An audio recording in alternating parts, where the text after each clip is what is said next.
Muy bien, entonces iniciamos poniéndonos en la presencia de Dios, en el nombre del Padre, del Hijo y del Espíritu Santo. Amén. Oh alto y glorioso Dios, ilumina las tinieblas de mi corazón, da Corazón, recta, dame perfecta esperanza esperanza cierta, cierta, caridad perfecta, sentido y caridad y conocimiento, conocimiento, Señor, Señor, para para que que cumpla guarde tu tu santo y santo veraz mandamiento. mandamiento. Amén. Amén. En el nombre del Padre, del Hijo y del Espíritu Santo. Amén. Muy bien, entonces les digo, esta es la lectura que vamos a hacer en estos miércoles de Cuaresma, básicamente, ¿no? Durante esta Cuaresma, Conversión y Hombre Nuevo, Teología de la Conversión en San Pablo, de un teólogo llamado Juan Alonso. Y aquí está el temario que va a seguir este artículo o el sumario, una introducción de manera general y después va a pasar a uno de los grandes temas, ¿no? Que es una nueva gramática de la conversión. Vamos a ver los vocabularios o el vocabulario y sentido de la conversión. Al final se va a tratar de una experiencia personal, que es la vocación, conversión, vocación de Saulo, imágenes y antítesis paulinas, Adán y Cristo, hombre carnal, hombre espiritual. Sobre todo aquí porque en San Pablo vamos a encontrar esta dicotomía y hasta cierto punto contradicción entre el hombre carnal y el hombre espiritual. Pero a medida que lo vayamos leyendo vamos a ir haciendo unas puntualizaciones, ¿no? Porque no se trata sin más de decir que lo carnal es negativo, porque pues nosotros de hecho somos carne y hueso, ¿no? Entonces no podemos sostener sin más esto. Pero ¿en qué sentido Pablo ocupa esta expresión o esta antítesis entre el hombre carnal y el hombre espiritual? Es despojarse del hombre viejo, revestirse del hombre nuevo y el hombre exterior, el hombre interior. Otra doble antítesis que vamos a encontrar nosotros con Pablo, el hombre exterior y el hombre interior. De ahí en un tercer capítulo revisaremos la índole trinitaria de la conversión cristiana, ¿no? Este va a tener como subtítulos llamada de Dios Padre, transformación en Cristo, vida según el Espíritu. Fíjense qué padre la expresión trinitaria que nos encontramos aquí. Llamada de Dios Padre, transformación en Cristo, vida según el Espíritu. La Trinidad, Padre, Cristo, Hijo, Espíritu. Por último, la conversión, estructura permanente de la existencia cristiana. La dimensión escatológica, recuerden, lo escatológico es lo que está al final, ¿no? El escatón es los tiempos finales o el final. Pues esta dimensión escatológica o final de la conversión, la dimensión sacramental, la dimensión eclesial y la dimensión espiritual y moral. Eso es lo que vamos a ir andando en estos miércoles de Cuaresma, vamos a ir haciendo este recorrido. ¿Vamos bien? Perfecto. Entonces, vamos a este resumen. El resumen lo leo yo y ya luego de aquí partimos como hemos hecho. Quien vaya queriendo ayudarnos, ya le vamos dando la palabra, ¿no? Fíjense entonces, el resumen. La conversión es una exigencia fundamental de la predicación de Jesús y de la primera catequesis cristiana. San Pablo desarrolla una rica teología sobre la conversión, aunque en sus escritos solo aparezcan en contadas ocasiones los términos bíblicos que suelen expresar esa idea. A través de una original gramática teológica, rica en imágenes y marcada por su experiencia personal en el camino de Damasco, porque ven que en Damasco es en donde Pablo tiene su conversión, ¿no? Pues ahí en el camino de Damasco. El apóstol muestra cómo la conversión constituye la estructura permanente de la existencia cristiana. Un don trinitario iniciado en el bautismo, que es también un quehacer permanente y vital del bautizado. Fíjense entonces, vamos a abordar, o el capítulo va a abordar, y nosotros con él, en cuanto a que la conversión es la estructura permanente de la existencia cristiana. Es decir, nosotros necesitamos estar en constante conversión, ¿sale? Pero aquí, conversión no se va a entender sin más como un convertirme en algo que no soy yo, porque si no, bajo esta perspectiva, entonces estaría rechazándome a mí mismo, ¿no? Es igual como si yo, Iván, no quisiera ser Iván y por eso me voy a convertir en cualquier cosa. Y no se trata de eso. Se trata más bien de convertirse, pero convertirse, vamos a ir viendo, es voltear la mirada o voltear el rostro nuevamente hacia Dios. ¿Vamos bien hasta aquí? Eso es lo que se pretende con este artículo. Les decía, está en una revista que se llama Scripta Teológica, número 41, es del 2009, y bueno, 2009 uno porque está como por meses o por publicaciones, y del 2009 es la primer número o la primera publicación. ¿Sale? Entonces, vamos a la introducción. ¿Quién nos ayuda a ir leyendo la introducción, por favor? Yo iba. Adelante. Introducción. Una de las enseñanzas fundamentales de la primera catequesis cristiana es la exigencia de conversión. Este hecho es lógico si se tiene en cuenta que esa fue la exhortación primera de Jesús al anunciar el cumplimiento del tiempo de salvación y la cercanía del reino de Dios. La tarea esencial encomendada por Jesús a sus discípulos cuando les envía de dos en dos, así como el nervio de la misión apostólica descrita en los Hechos de los Apóstoles. La conversión es, en efecto, la exigencia fundamental que todo lo abarca, con la que los hombres entran en la presencia de Dios y por la que son llamados a responder al Evangelio de Jesucristo, al mensaje de salvación de Dios en su hora. La conversión en el Nuevo Testamento asume ciertamente rasgos que posee ya en el Antiguo. Su punto de partida es la exigencia profética de cambio de vida como transformación interior y completa del hombre. Sin embargo, la idea de conversión neotestamentaria se enriquece con el acontecimiento de la revelación de Dios Padre en Jesucristo por el Espíritu Santo, que se reviste ahora de algunas características importantes y novedosas. En primer lugar, la llamada a la conversión adquiere un mayor perfil de universidad, afectando a judíos, a paganos y a los mismos cristianos, pues todos los hombres constituyen una única humanidad salvada por Dios en el acontecimiento de la cruz y la resurrección de Cristo. Por otro lado, la conversión se vincula directamente con la respuesta del hombre y de la mujer al anuncio de Jesús sobre la llegada del reino y, por tanto, con la fe en el mensaje de salvación, no es solo una preparación o una condición para la fe como ocurría en el Antiguo Testamento. Incluso en el mensaje de Juan Bautista se trata más bien de la reacción lógica y gozosa del hombre ante la acción amorosa y salvífica de Dios. Así pues, la conversión neotestamentaria se realiza en la fe, y la misma fe es ya conversión como obediencia plena a Dios que se hace presente en Cristo. Además, al estar tan ligada a la fe, la conversión se presenta como un proceso dinámico de proyección escatológica que afecta a todas las dimensiones humanas, moral y religiosa, personal y colectiva. Finalmente, la conversión nace del don de Dios que del arranque y del esfuerzo humano, su dinamismo es una gracia que ha de ser concedida por Dios. La conversión resulta ser, en definitiva, el concepto central de la postura exigida por Jesús. Eso, aquí nos detenemos un momentito. Gracias, Lau, Sí. porque fíjense, desde qué vamos diciendo desde acá esto. Su punto de partida es la exigencia profética de cambio de vida como transformación interior y completa del hombre. Esto es así como en el Antiguo Testamento se va a ir perfilando la idea de la conversión, como un cambio de vida o como una transformación interior, pero completa del hombre en el Antiguo Testamento. ¿Cuál va a ser la característica del Nuevo Testamento? Que este cambio de vida o esta transformación interior ya no va a ser bajo la ley.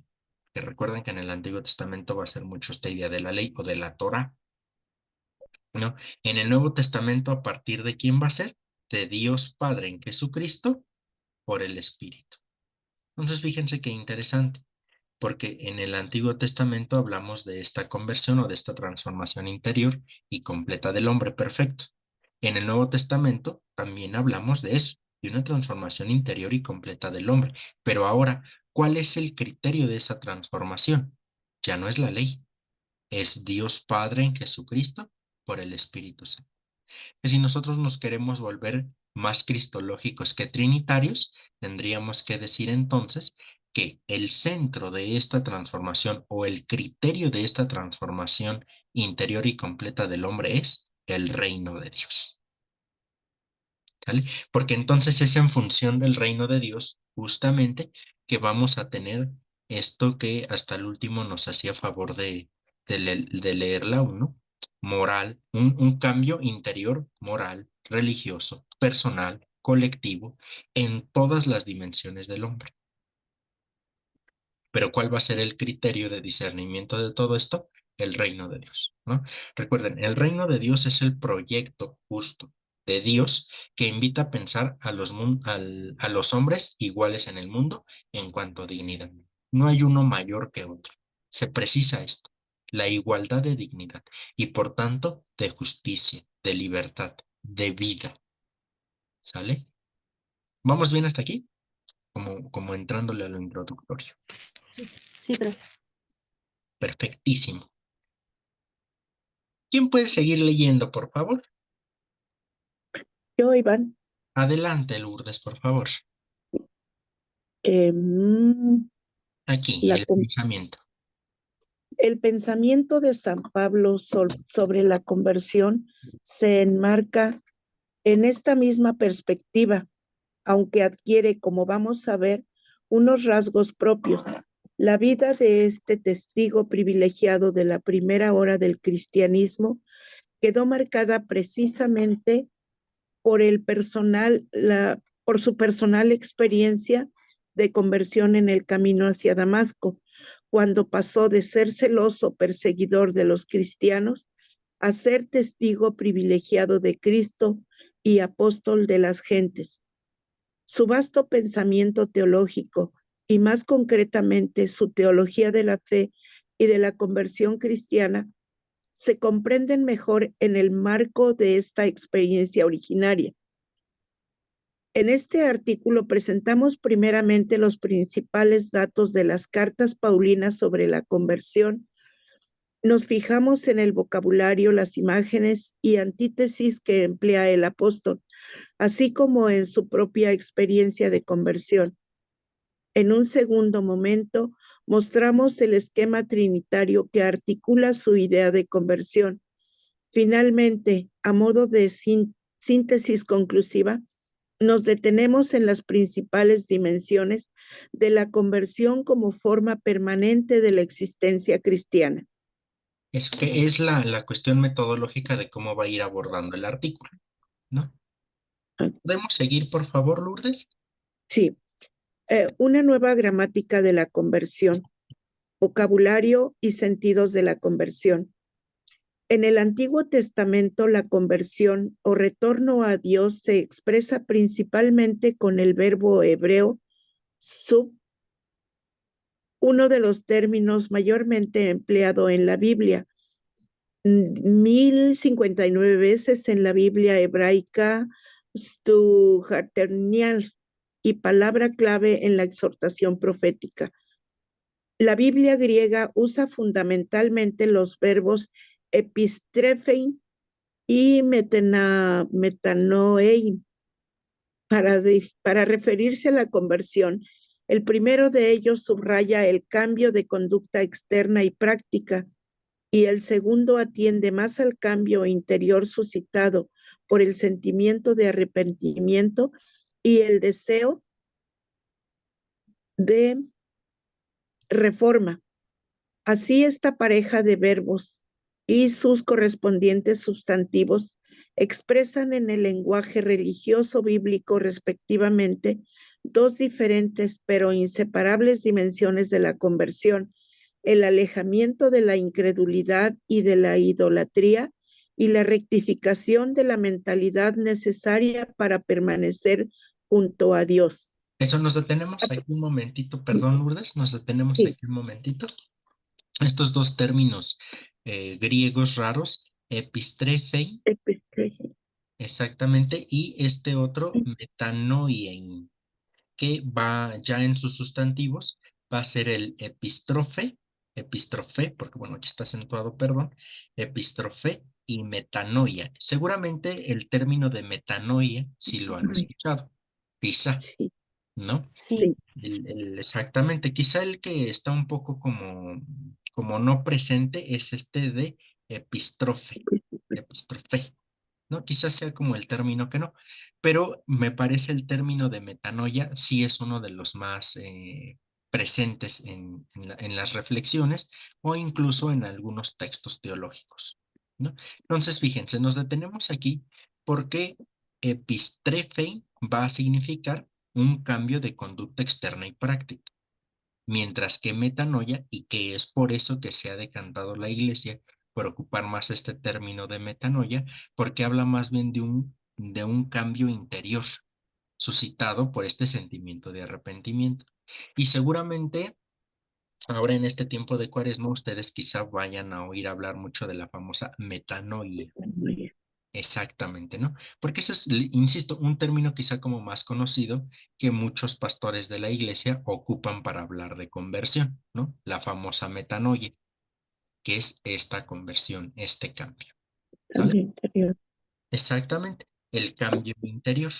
Pero ojo, porque la idea sería aprender a conjuntar ambos, ¿no? Porque el primer término, epistrefe, va a ser hacia lo exterior, mientras que metanoia hacia lo interior. Pero por supuesto que no podemos quedarnos sin más en una conversión interior nosotros, no mostrando eso. Necesitamos esta conversión interior, pero al mismo tiempo que necesitaríamos entonces mostrarlo externamente. Entonces, en ese sentido, intentaríamos conjugar uno y otro término o el significado de uno y otro término. ¿Vamos bien? Bien. Perfecto. Entonces, ¿podemos seguir leyendo, por favor? A primera vista, podría parecer que los escritos paulinos no contienen un desarrollo teológico de la idea de conversión, pues el apóstol no emplea más que en contadas ocasiones. Ay, dame un segundo. Sí. Perdón, perdón, Sí, perdón. no te preocupes. A primera vista podría parecer que los escritos paulinos no contienen un desarrollo teológico de la idea de conversión, pues el apóstol no emplea más que en contadas ocasiones los anteriores vocablos. Ah, la realidad, sin embargo, es bien distinta. Para comprobarlo, examinamos en una primera aproximación los distintos sentidos de la conversión en San Pablo, según las distintas situaciones de los destinatarios de sus cartas, los judíos, los paganos o los mismos cristianos. Respecto al primer grupo, los judíos, el pensamiento del apóstol se sitúa en el clima general de la iglesia primitiva, que según lo expresa San Lucas, es el de una valoración negativa sobre el papel del pueblo judío, al menos de sus representantes, en relación a la muerte de Cristo, el endurecimiento de sus corazones ante la llegada del Mesías, aunque haya sido por ignorancia, debe llevarles ahora a un reconocimiento de su culpa y al arrepentimiento.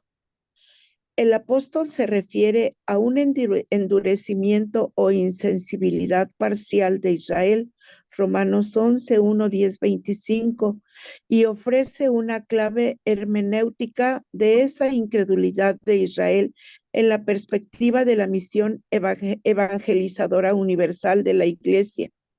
El rechazo de Cristo por parte de los hebreos hizo que los gentiles hallaran la justicia y la conversión por la fe. Pero al final de los tiempos, también Israel, que sigue siendo el pueblo elegido, se convertirá al Evangelio cuando la totalidad de los pueblos haya entrado en la comunidad de los salvados. Romanos 9:11. La incredulidad de Israel es solo parcial y temporal, ya que Dios va a mostrar su misericordia con todos y especialmente con los judíos. Romanos 11, 1:36. Hasta el momento presente, un velo puesto sobre el corazón de los judíos les impide apreciar la luz de Cristo, del mismo modo que el velo que ocultaba a los israelitas el rostro de Moisés. Sin embargo, cuando se haya convertido al Señor, entonces caerá el velo. 2 de Corintios 3:16. Como señala Schnackenburg, la predicación de la conversión a los judíos adquiere una fuerza muy especial jamás oída, puesto que éstos lo escuchan en una situación muy especial, con motivos que les son cercanos y familiares. La bondad de Dios les ha de llevar a la conversión desde la dureza del corazón y la impenitencia, teniendo en cuenta además el próximo juicio de la ira divina. Romanos 2, 4, 5. Un segundo sentido de conversión se aplica a los gentiles que han abandonado los ídolos para servir a Dios vivo y verdadero y esperan en el retorno de Jesucristo resucitado. San Pablo ha sido llamado a ser apóstol de Cristo para favorecer la conversión al Evangelio de todas las Naciones Unidas. Finalmente, San Pablo se refiere a la necesidad de conversión de los mismos cristianos. En este sentido, hay que interpretar las numerosas exhortaciones pastorales a vivir en profundidad la propia vocación cristiana. En los textos parenéticos del epistolario, más concretamente las cartas de San Pablo, contienen numerosos pasajes en los que se hace mención de la necesidad de conversión, cambio de mente y modificación de conducta ante los desórdenes morales de los creyentes. Apela a esa exigencia, por ejemplo, cuando menciona las rivalidades y divisiones que existen entre los creyentes, 1 de Corintios 1, 11, y a los pecados de impurezas de los que se han de arrepentir, Corintios 6, 12. También al recordar el efecto producido en los corintios por la severa carta que les había enviado, menciona cómo el dolor que les causó en sus palabras produjo en ellos tristeza, pero una tristeza, según Dios, que les llevó al arrepentimiento, metanoia, para la salvación. Del mismo modo, exhorta a su discípulo Timoteo a llevar una existencia conforme a la dignidad de su ministerio y a corregir con mansedumbre a los adversarios en la esperanza de que Dios les conceda la conversión. Metanoia. Eso, nos detenemos aquí otro. Sí, perdón, Ok, Lourdes. sí. Nos detenemos aquí otro momentito, porque si se fijan, ¿cuál es la idea central que va manejando en todo esto? Que todos los cristianos necesitamos conversión. Conversión. Exactamente, y ya sea que los cristianos sean cristianos judíos o judíos conversos al cristianismo, incluso los mismos judíos para Pablo van a necesitar conversión, en el sentido de convertirse a Cristo, ¿no? Convertirse al cristianismo. Ahí están los judíos, pero también los cristianos necesitamos conversión, porque esta conversión es la idea de andar este proceso de Jesús.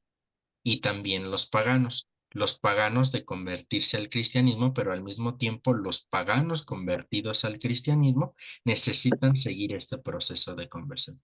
Por tanto, ya vamos andando aquí una de las principales características de esto. ¿Por qué? Porque cuando hablamos de conversión, no va a significar simplemente un movimiento sin masilla. Por ejemplo, nosotros tenemos muy presente la idea de las escoltas, ¿no? Las ideas de las escoltas de la escuela, ¿no? Donde decimos incluso vuelta o conversión a la izquierda y se grita ya y se voltean inmediatamente, ¿no? Y parece que ahí ya se dio toda la conversión. Y nos vamos a dar cuenta que esta idea de metanoia no significa eso. La metanoia, esta conversión en San Pablo, va a significar un constante. Por eso se dice que es la perspectiva del cristianismo mismo, estar en constante conversión. Pero nuevamente, esta conversión como una disposición interna por parte del hombre, pero que siempre se exterioriza a seguir configurándonos con Cristo.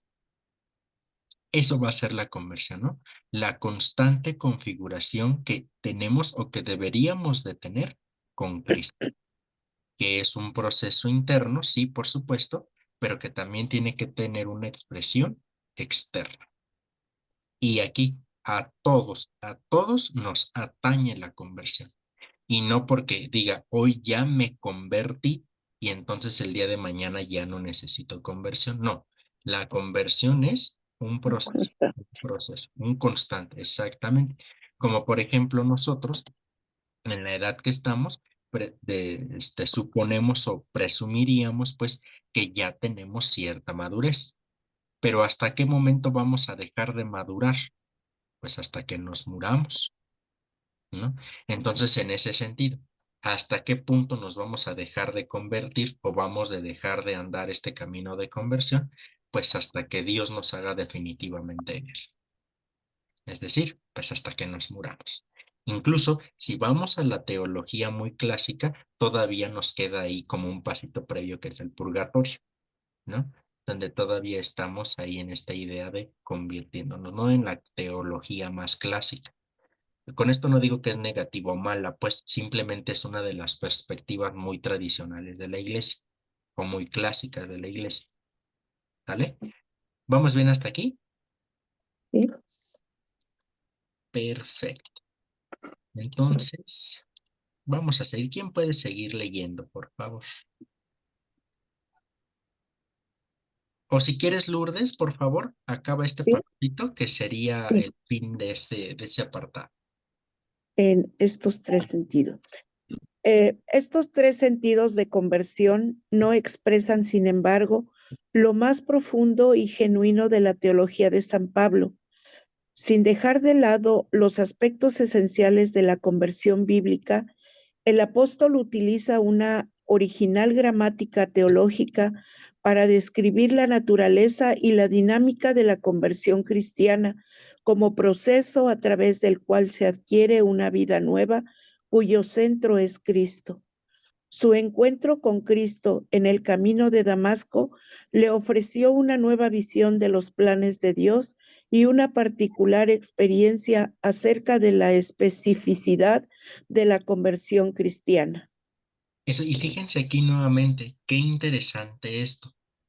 Porque San Pablo, ¿por qué nos va a poder hablar propiamente de la conversión? Porque de hecho él vivió una conversión y radical, ¿no? No sé, por ejemplo, si ustedes han escuchado mucho que en todas las ideas de conversión se suele decir, y te caíste del caballo. ¿Quién sabe de dónde salió eso? Pero se Ujú. suele decir que San Pablo se cayó del caballo, ¿no? Pero si nosotros vamos al relato bíblico, pues no expresa eso, ¿no? Simplemente que se quedó ciego y que se le nubló la vista y que se cayó, etcétera.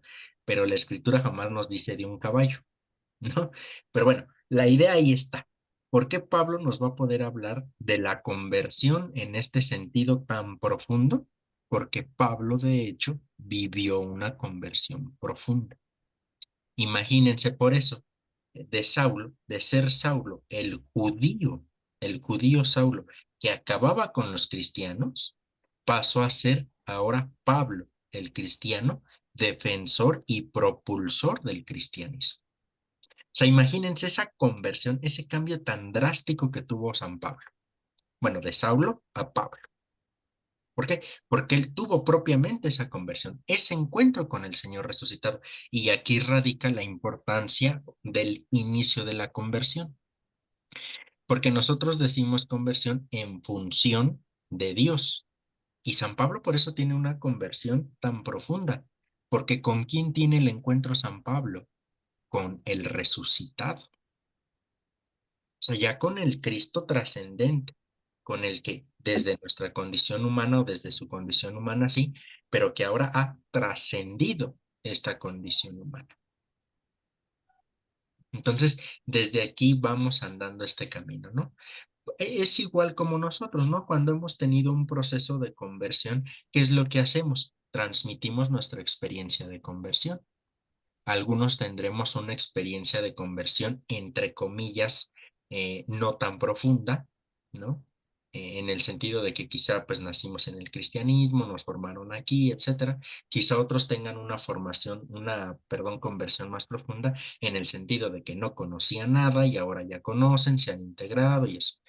Esto no me refiero a más profunda en cuanto a que no exista una auténtica conversión, ¿no? Sino en este sentido, en este orden de ideas.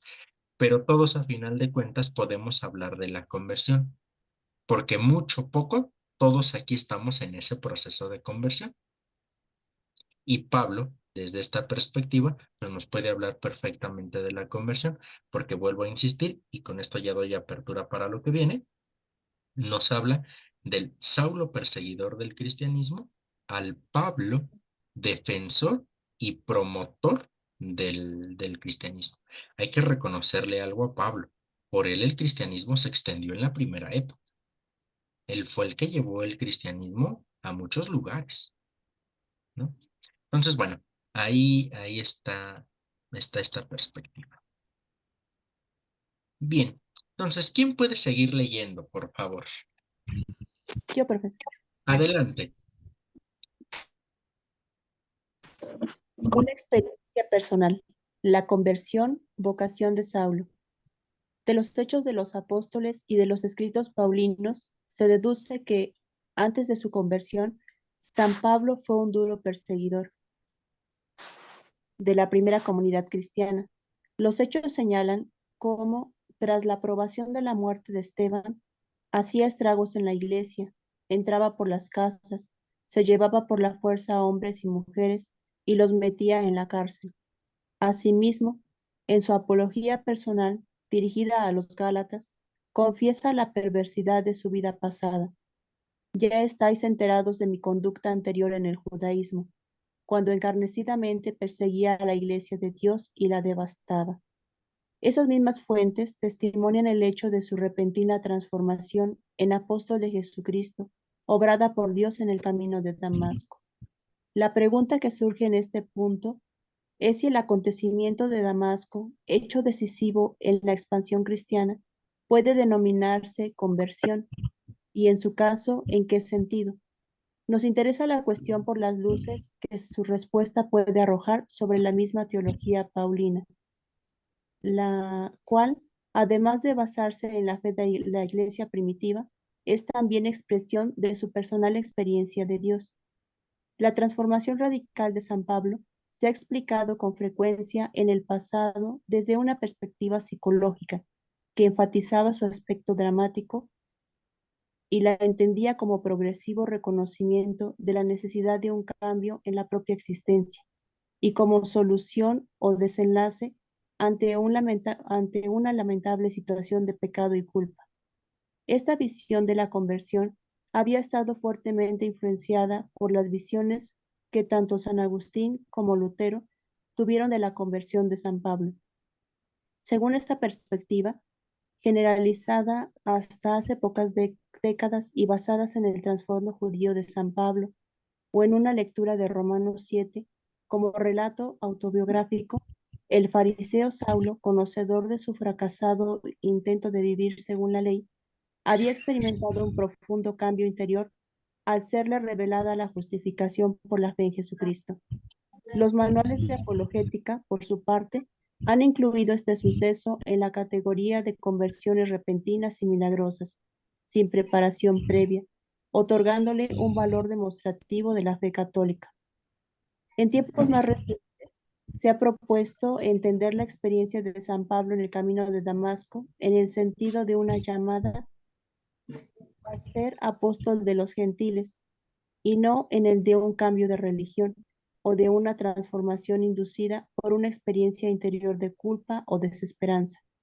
Este nuevo enfoque para la comprensión de la conversión de San Pablo ha modificado sustancialmente la perspectiva más tradicional y ha planteado cuestiones interesantes sobre la idea de conversión cristiana desde una perspectiva más marcadamente bíblico-teológica.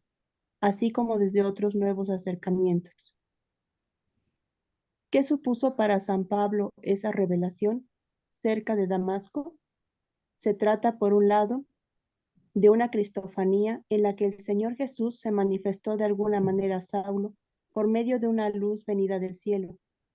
Fue una ilustración acerca de la unidad del plan divino de salvación sobre la humanidad. El Dios que le revela ahora a su Hijo es el Dios creador, Señor de la historia y fiel a la alianza con Israel, al que Saulo ha servido siempre. Esa revelación le mostró además el valor soteriológico de la muerte y resurrección de Jesús, el Mesías, en el plan de Dios, y le proporciona una nueva visión de la historia de la salvación, como la inauguración de la era mesiánica y la espera de su realización definitiva. El hecho de que el encuentro con Jesucristo resucitado, el Mesías, en quien se cumplen las profecías, le dejara ciego, muestra externadamente ceguera interior ante la verdad de Cristo. Solo cuando reciba el bautismo, San Pablo recuperará la vista, cumpliéndose en él físicamente lo que teológicamente se realiza en el bautismo. En este sentido, señala Benedicto XVI, se puede y se debe hablar de una conversión. El encuentro con Jesucristo transforma su pensamiento y su vida. Por otro lado, las fuentes destacan un punto fundamental, que ese encuentro tiene el carácter de vocación, de elección divina, para una misión que abarcará totalmente la vida del nuevo apóstol. La referencia que hace San Pablo a los Gálatas de su encuentro con el resucitado se inscribe en las vocaciones, conversiones de los profetas del Antiguo Testamento, portadoras igualmente de una misión divina. Cuando aquel que me separó desde el seno de mi madre y me llamó por su gracia, tuvo a bien revelar a mí a su Hijo, para que le anunciara entre los gentiles. San Pablo reconocerá frecuentemente con agradecimiento en sus epístolas la confianza que Dios ha depositado en él, escogiéndole inmerecidamente para anunciar el Evangelio de Jesucristo. Esa llamada a anunciar al apostolado posee un profundo sentido eclesial. Aunque la figura de San Pablo ocupa la historia de la Iglesia un lugar pionero entre los grandes conversos, él mismo no interpreta su experiencia como un hecho de conversión, no se desprende de sus escritos que tenga conciencia de haberse convertido, en el sentido de cambio de religión, de paso del judaísmo al cristianismo. Primeramente, porque no considera el cristianismo como una nueva religión, sino como el mismo judaísmo llevado a su cumplimiento. Las diversas aseveraciones de sus cartas expresan su conciencia actual de ser hebreo y judío, de raza y de religión. Su conversión y bautismo expresan que ha descubierto su justo y verdadero puesto en la vida de Israel. Además, está el hecho de que quien le envía a predicar el Evangelio es el Dios de sus padres. Asimismo, quien tiene conciencia de ser el apóstol de los gentiles y reclama ese título, paradójicamente, seguirá predicando a los judíos en la medida en que le sea posible, hasta su último llamamiento en Roma. Ciertamente, San Pablo considera despreciables los privilegios del judaísmo, pero no en sí mismos, sino comparados con el conocimiento de Cristo. En este sentido, más que un prototipo de converso del judaísmo al cristianismo, constituye un paradigma de fidelidad a la vocación del pueblo elegido. La crisis sufrida por él en el viaje de Damasco es ejemplo de la que debería haber pasado todo el judaísmo aceptando a Jesús como Mesías y Señor. La novedad de vida experimentada personalmente a partir de ese encuentro con Cristo será la luz para su predicación a judíos y gentiles y fuerza para su misión. Eso, aquí nos detenemos, Vero, por favor. Gracias. Sí. Fíjense qué padre y qué interesante, y con esto vamos cerrando nuestro club de lectura de este día, porque fíjense, no se habla en lo que hemos leído hasta ahora, no se va hablando de una conversión, sin más, en el sentido de cambiarme o modificarme en algo que no soy yo, sino fíjense qué padre lo que va haciendo San Pablo. o lo que se interpreta de San Pablo, va teniendo esta conversión, pero una conversión en cuanto a vocación. Fíjense qué padre, porque entonces se comienza diciendo, pues bueno, como en todo en la escritura, de pronto muestran simplemente el momento puntual donde pasó algo. En este caso, la conversión de San Pablo, que quién sabe por qué les digo, decimos que se cayó del caballo. Quién sabe por qué, pero de que se cayó, se cayó. ¿No? El punto es que parece que la conversión es puntual. Y lo que nos dice ahora nuestro autor es, no fue puntual, fue procesual, porque San Pablo fue descubriendo dentro del judaísmo que Jesús era la plenitud y las promesas eh, cumplidas de Dios en el Antiguo Testamento. Fíjense qué interesante. Y por eso el autor dice, pues es que en ese sentido, pues Pablo no se convirtió al cristianismo. Pablo siguió siendo judío, pero ¿bajo qué lógica? Bajo la lógica que dentro de la cosmovisión judía, Pablo logra entender que Jesús es en realidad el que venía a cumplir todas las promesas que al pueblo judío se le habían hecho. Por eso se trata entonces de vocación, porque es el pueblo en que en su vocación, en su llamamiento de Dios, descubre dónde está Dios. Y Pablo descubre en Jesús que está Dios. Bueno, en el Cristo resucitado, ¿no? Porque, y ya como estamos en este abordaje más teológico, sí hay que distinguir. Pablo no se encuentra con el Jesús histórico, se encuentra con el Cristo de la fe, o con el Cristo resucitado, no antes de su muerte, sino después de su muerte. Entonces, todo esto para ir diciendo que la conversión entonces tiene que ser vista como vocación, es decir, como un llamamiento a relacionarme con Dios, un proceso interno, pero que al final tiene una expresión externa y que siempre, siempre es procesual, es decir, tiene procesos. Por eso, en la etapa de mi conversión que estoy yo, no es la misma que tiene Soledad, no es la misma que tiene Leti, no es la misma que tiene Ángel, no es la misma que tiene Vicky, David, Vero, en fin, no estamos en el mismo punto de conversión, porque es un proceso y cada uno lleva su proceso a su modo y a su ritmo. Claro, inspirado por la Trinidad, ¿verdad? Pero cada uno lleva su proceso. Y esa sería como la primera idea que nos quedaríamos o me gustaría que nos quedáramos en esta primera semana.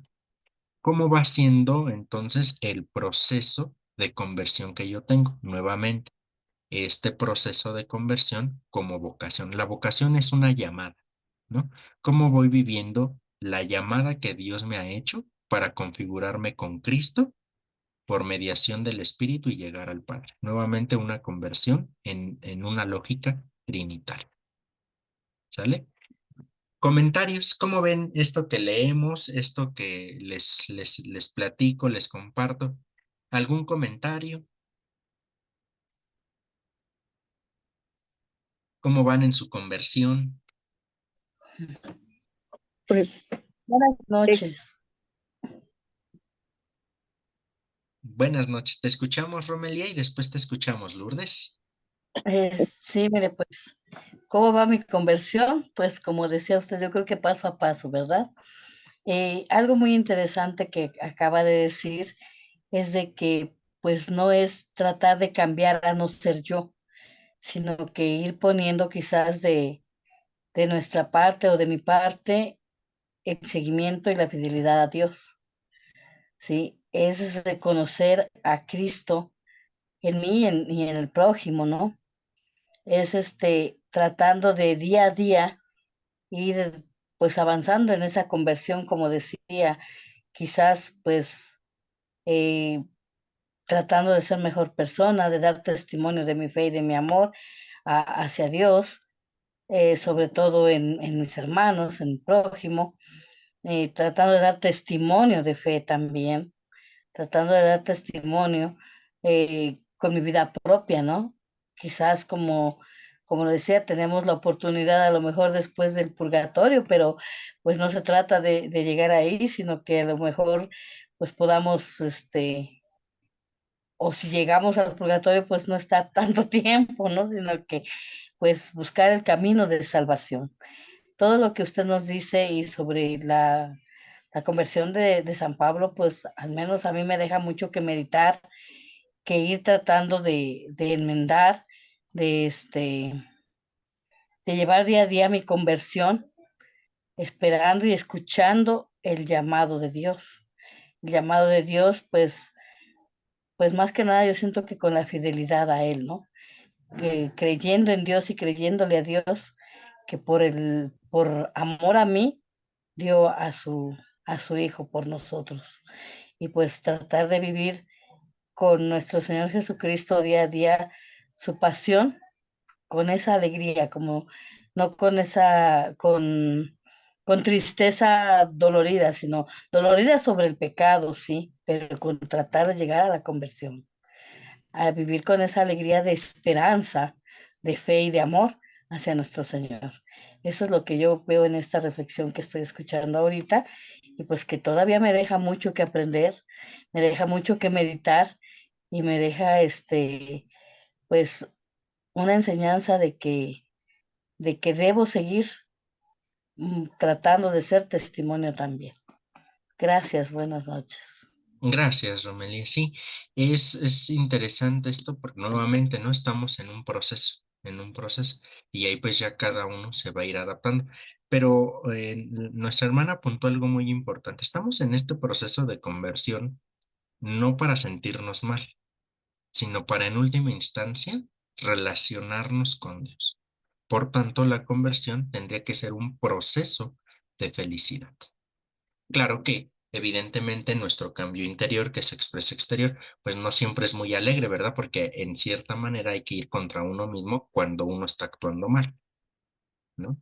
Pero bueno, ahí está el proceso interno y externo que se hace a la vez. Gracias. Lourdes, ¿te escuchamos? Gracias, Iván. Pues esto es, a mí me parece el tema que iniciamos hoy increíble. Es increíble lo que podemos descubrir, lo que podemos ir descubriendo cada día cuando realmente estamos comprometidos a una conversión. Ah, para mí es muy especial porque fue mi proceso de conversión, confieso, tiene muy poco tiempo, 3 años, ¿verdad?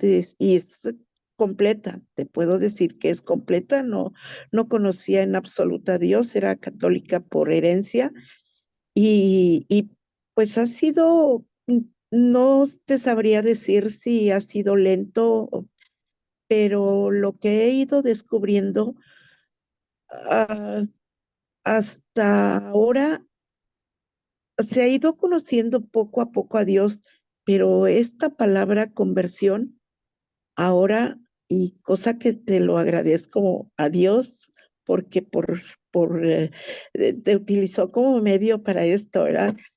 Para mí la conversión era nada más salir del pecado a la bondad, ¿verdad? De ser malo a ser bueno. Eso no encerraba, no alcanzaba a dimensionar esa palabra conversión y esto que nos está regalando, o al menos para mí esto es fantástico, incluso es un tema que lo voy a madurar bien, porque voy a salir a misiones y este es un tema perfecto para compartirlo en mi comunidad. Entonces, pues gracias porque para mí en lo personal es la manifestación de que, pues, de que Cristo vive en mí. Lo voy viviendo cada día y pues gloria a Dios, glorifico mucho a Dios porque aun cuando, bueno, cronológicamente yo digo que ya mi tiempo de vida se va terminando, ¿verdad? Ya por la edad, por lógica, yo le pido mucho a Dios que me permita conocerlo hasta pues hasta que él me lo permita, ¿verdad? por mi madurez, por emocional o por lo que Él quiera en el camino que Él me ponga, pero conocerlo es maravilloso. Y creo que ahora, a partir de hoy, realmente empieza mi conversión. Gracias, Iván. No, gracias a ti, Lourdes, por compartirnos. Y efectivamente, la conversión no simplemente es pasar de lo malo a lo bueno. Y claro, es parte del proceso, por supuesto que sí, ¿no? Pero no es simplemente pasar de lo malo a lo bueno, porque como hemos dicho, la conversión en este sentido es una vocación. La vocación es una llamada de Dios. Nada más que, bien o mal, según se quiera ver, la vocación se entendió solamente a la vida religiosa o a la vida sacerdotal y poco se hablaba de la vocación al matrimonio, ¿no? Entonces, el Concilio Vaticano II vino a hacer este cambio y decir, es que la única vocación no es la vida religiosa ni la vida, ni la vida sacerdotal, también existe la vida matrimonial, ¿no? Incluso ahí podríamos presentar incluso la vida en soltería como vocación, ¿no? Pero ahora el matrimonio como vocación se ha presentado muy fuerte y muy fuerte y muy fuerte en toda esta idea. Pero lógicamente, si asistíamos a la idea de que la vocación es una llamada especial que Dios hace a unos cuantos para entrar al seminario, al convento o a la vida religiosa en general o a la vida sacerdotal, pues es evidente que no podríamos hablar todos los demás de vocación. Pero ahora la vocación se entiende en su sentido genuino que es una llamada de Dios. Y en ese sentido, por eso, ¿qué es la conversión? Sino voltear mi mirada hacia Dios. Luego entonces se trata de una llamada, ¿no? Y de ir descubriendo poco a poco qué es lo que Dios me va pidiendo. Entendiendo que descubrir eso es descubrir mi vocación propia, que por supuesto va teniendo sus concreciones, ¿no? Eh, vida matrimonial, vida religiosa, pero incluso dentro de estas, por ejemplo, vida en soltería, pero que incluso dentro de estas se encuentra todavía una concreción más específica de la vocación. En mi caso, por ejemplo, dar clases, ¿no? Yo eso lo veo como una vocación, el dar las clases y compartir, ¿no? El quehacer teológico. Entonces, bueno, ahí está esta parte del llamado, pero fíjense, lo padre entonces que es entender que esto es la conversión es una vocación y que además es procesual. A mí eso me parece una idea genial para iniciar nuestra cuaresma, ¿no? Es procesual la conversión entendida como vocación o como llamada de Dios. ¿Sí? Por ahí me parece que iría el asunto. Muy bien, ¿algún otro comentario?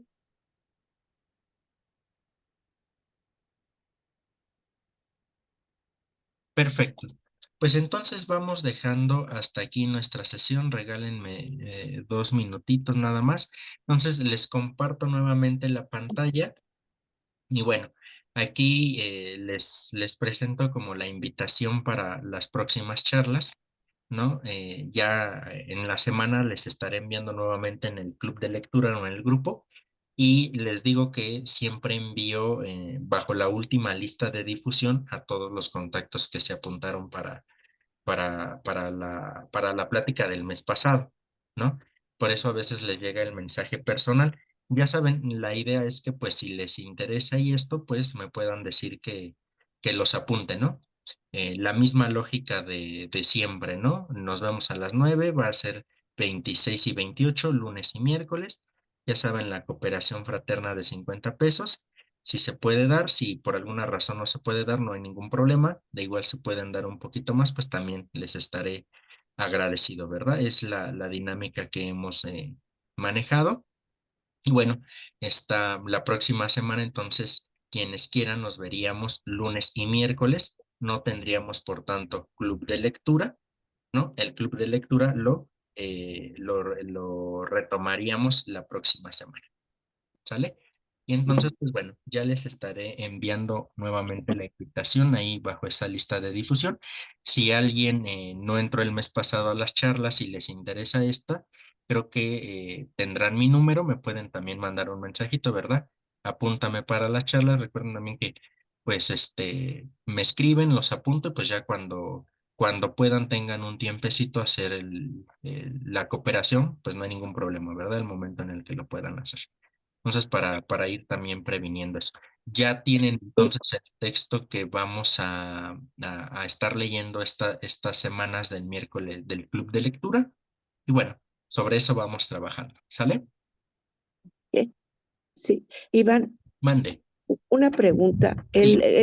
Estas charlas se graban, se van a grabar, la del 26 y 28. Sí, todas las charlas Sí. las grabo y la idea es bueno, publicarlas en YouTube y normalmente las paso como en enlace, que solo los que tienen el enlace puedan Ok. acceder a ellas, ¿no? Sí, lo que pasa es que sí me interesan, pero el 26 no puedo estar presencial. No me es posible el 26, pero sí me interesa tomar las dos, Iván. Por Sí, con eso, gusto. sí. Ok, Sí, gracias. grabamos las sesiones y justo es eso porque pues nunca falta, ¿verdad? Que de pronto surge cualquier imprevisto o que Sí, como ahora tú sabes de antemano que no vas a poder estar y pues las sesiones se graban para que las puedan ver posteriormente y puedan como nivelarse de alguna manera, por decirlo. ok. Muchas gracias. Con gusto. Muy bien, pues si no hay más.